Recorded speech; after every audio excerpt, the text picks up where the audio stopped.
Because I can. I don't think it matters.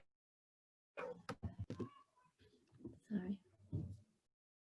Rabbi Sachs, for those who don't know, used to be the chief rabbi of the Commonwealth. He says something, and again, not all of you were in my opening class in ICC, and I said this to my class, and I'm sure your teacher said this also, and I'm sure you've heard this from me.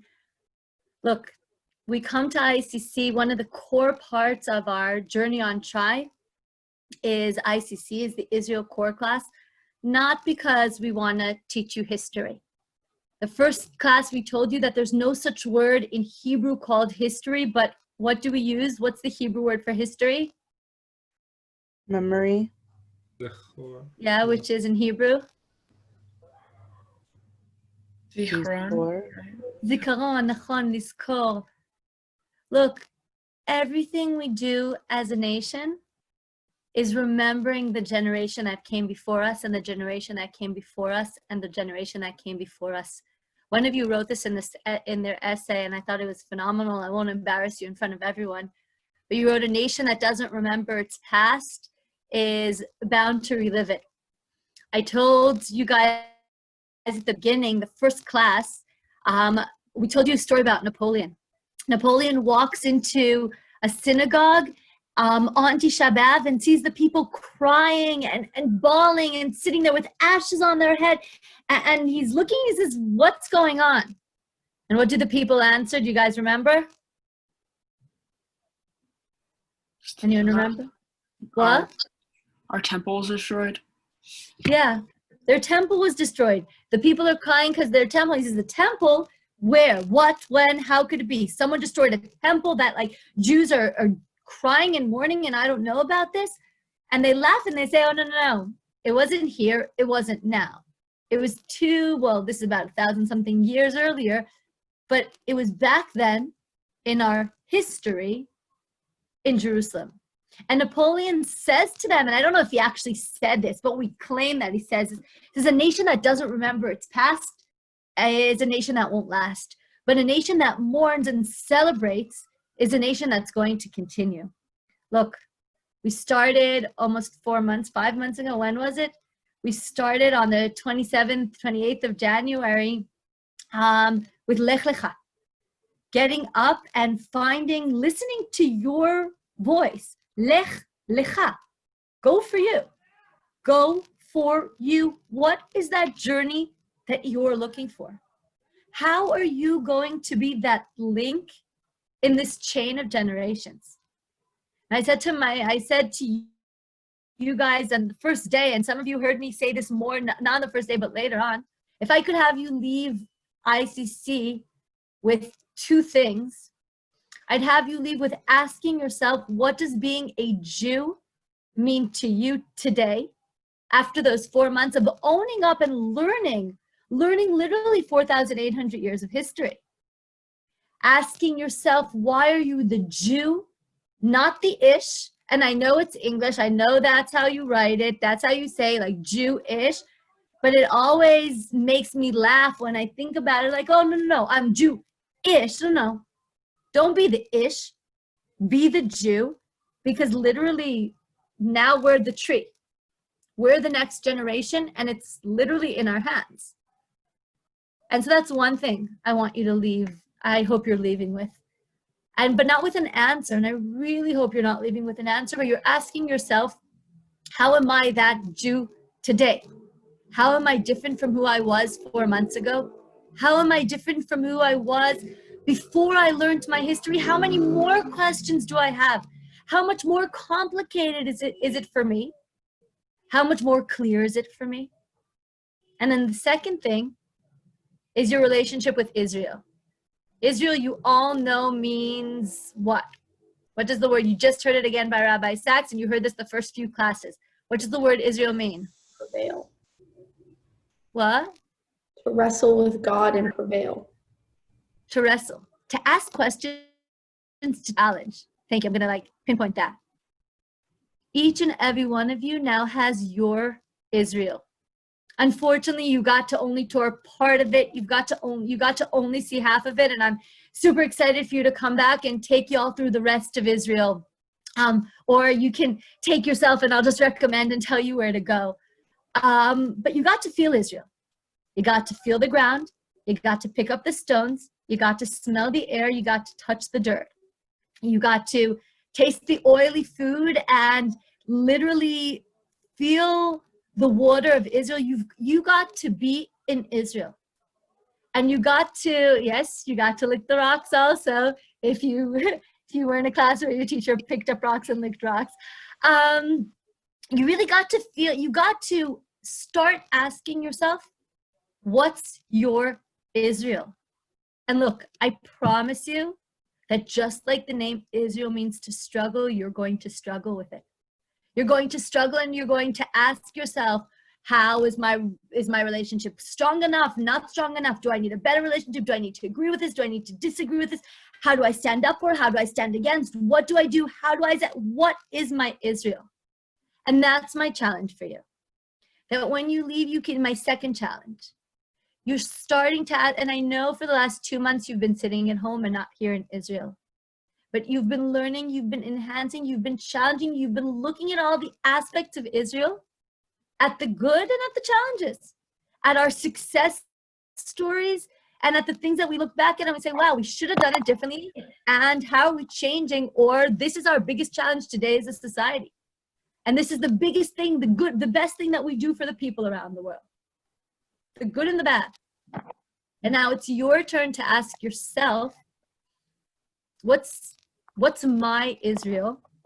How am I owning up to my Israel, whether I'm in Israel, in Canada, in the United States, or in Timbuktu? And now for our last part, I'm gonna turn it over to you guys. And I'm gonna ask, and I'd really love, I know that not everyone will share, it's just reality, and I can't look you in the eyes and give you the guilt trip of you share, because it doesn't look like I'm even looking at you, because it's Zoom. But I'm gonna ask that you take, even if you wanna put it in the chat, if you don't wanna share it out loud, but I want you to take a minute and think about those two aspects, and share something that maybe enhanced, something you've learned throughout the semester that enhanced you being the Jew, raised a question with you and your Jewish side, and what made you ask about the Jew part of you, or made you more proud, or a question that came up. I'd also like you to answer, that's one. And the second thing that I'd like you to share, and you can share both or one of the other, is what's your Israel? And what's that question that you're taking with you about Israel that you still further want to continue to find out about your relationship with Israel? And I'm turning it over to you guys. I'll go. And just say who you are, because there's 3 screens. And so just say who you are. This is Lucy. Thank you. I just wanted to say that, like, I was going to answer the second one, like, what is my Israel? And, like, I've realized, like, every time I've gone to Israel, I've only been a few times, but every time, like, I feel more comfortable with the place, and I get more and more involved in my Judaism. And because I don't go to Jewish school here, I seem to lose touch with it. And then, like, every time I'm there, it makes me realize, like, how much I appreciate, like, the physical land, like the beauty of the land that we have, and how I feel way more connected, and how, like, I, like, yearn to be there all the time, because it makes me feel like the better version of myself. Thank you. I can also add that if you want to talk about a specific place that we were at, or a specific thing that stood out to you, you can feel free to do that. Kazi, you wanted to say something? Yeah, so kind of like what Lucy said, I've been to Israel a few times, and I live in a place that is, there are very, very few Jews, and I'm the only conservative observant Jew in my area, and that was, like, hard for me moving from a place with so much Judaism. And, like, originally when I left Israel, I felt, well, obviously I felt sad because I was leaving Try, but I also felt sad because I felt like I was leaving part of my Judaism. And I've realized, like, over the course of, like, this class and being here and thinking a lot about it, is I don't have to be in Israel to feel connected to my Judaism. It does help because I'm surrounded by so many amazing Jewish people and in a state that is for us.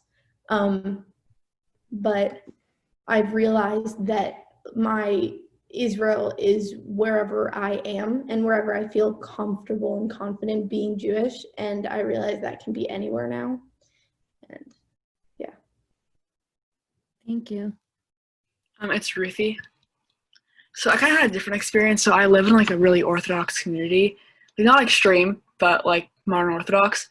So for me, I've never been like, I have like conservative cousins, but I've never been in like an environment like Try.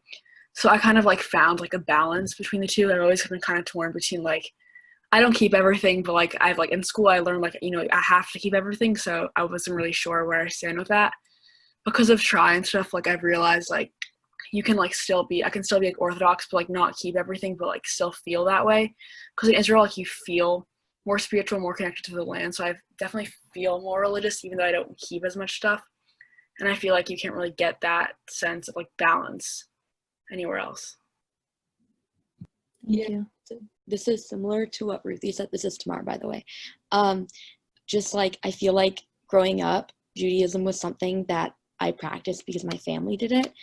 It wasn't really something that like I chose. And then when I went to Israel, like this is weird, but I think the moment we did Shacharit on Masada, it was kind of like just an eye, like it was honestly like it felt like really different and kind of like in a way just like an eye-opening experience for me. Just like looking out at all of Israel while doing Shacharit, I felt like I was like part of, like, as cliche as it sounds, I just felt like I was part of something bigger than myself. And I thought it was like one of the first moments in my life that I really felt like I was choosing to be Jewish rather than I was like just born into a family that was Jewish. Beautiful. Thank you. I can go. This is Adina. I found a lot of meaning in our like spontaneous do mincha anywhere kind of like thing that we had going during Try, where it was like we could be driving anywhere and then all of a sudden we would just stop and make sure we did mincha, because I think it was a nice reminder of like, yeah, you're on this really big program and you're on this important step in your life, but like days still matter and little moments to daven still matter. And that kind of brought me closer to my connection with Israel every day. Nice. Thank you. I like the hat. It's for sakes of teal for old time days, and you need a hat for teal. Anyone want to go back to one of the first questions of what question you're leaving with? What are you still asking yourself? What's something you still want to search that you learned but you didn't feel that you need to continue learning, continue searching? Go. This is like something that we didn't get to do that I'm quite upset about, that like I know that next time I go to Israel is going to be something that's so important to me. We didn't get to go to Tzfat, and that's my favorite city in the whole entire world. It has like an aura like no other, and so I think that not having that opportunity to like be able to walk through the streets of Tzfat and like bargain for like shofars and stuff, that's something that I am so upset that we missed, and I think it's just something that I look forward to doing when I come back. Nice. For those who don't remember, I'll remind you, Tzfat is a spiritual mystical city where later Kabbalah it became the center of Kabbalah, and it's still a very spiritual, mystical city today, and a regular city, but it has a spiritual aspect to it.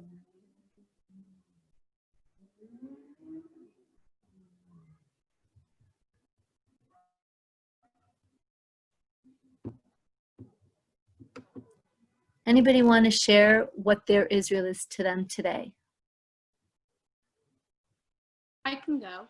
This is my aunt. I remember that there was this one moment when we were doing shacharit, like right outside of the kotel, and I had wrapped tefillin for the second time in my life, and I was standing over the stones from the destruction of the temple, and I think that that was the moment for me when like why I am a Zionist like kind of clicked, you know, like the fact that like I was able to not only like as a Jew but as a woman like able to wrap tefillin and, you know, outwardly express my Judaism above like actual physical remnants of Jewish pain and Jewish suffering was so incredibly powerful.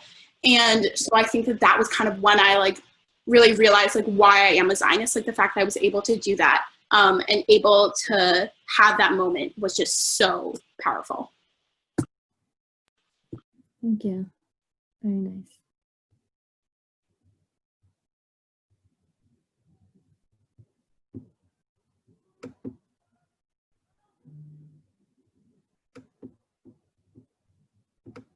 And I'll throw another question to you.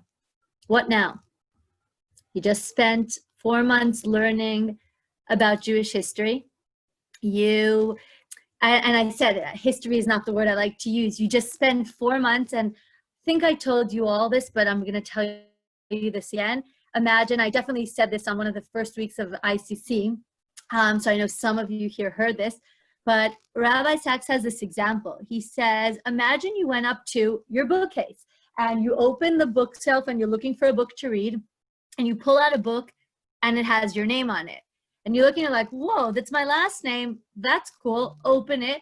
And you start reading about your family and generations and great-grandparents and grandparents and parents. And you finally get to you. You arrive at your page and the page is empty. And I said this at the beginning and I'll say this now. We in the last 4 months gave you literally an ability to open the book and look back. Look back at 4,800 years, at the struggles, at the questions. We zoomed in and out. We went in and out, and some things we focused more, some things we focused less. And look, if any of you think you know all Jewish history now, I totally failed. You know a glimpse of it. You know much more than you did before, and you know much more than many other people. But there's so much more to learn. And I encourage you to continue learning and to continue asking. But you have a good base. You have a very good base that's holding up that tree. You've got very good roots that are holding up that tree that now you're that tree that's growing. Imagine we just planted a tree, the roots are already there, and you're now like growing and there. And now you're at that page. Now that you got that, what we tried to do in these last 4 months in ICC is let you add your interpretation. Let you add your commentary. And I know you all know how the Talmud book looks because we've showed you the Talmud book, but imagine the history is the middle and this commentary on the side. One commentary is the classes, the other side is your comments, the other side is you. And now you're turning over, now you're at the next page. Now, literally right now, the rest of your life is starting. Now you're writing the next chapter. We always say, okay, so the day after, what's going to happen the day after? What am I taking? And so thank you for those who shared. And if anybody else wants to share, I'm really happy to hear. I think it's valid for everyone to hear. And now it's your turn. Now it's your turn to continue writing your story, to continue writing, to continue adding. And someone once asked David Ben Gurion, the first prime minister, what is the most important thing? What is more important for Israel to give to the Jews in the diaspora, or the diaspora to give to the Jewish people? And David Ben Gurion smiled and he said, it's not one or the other. It's not the diaspora and Israel. It's one nation. And I'm going to share, the last thing I'm going to share with you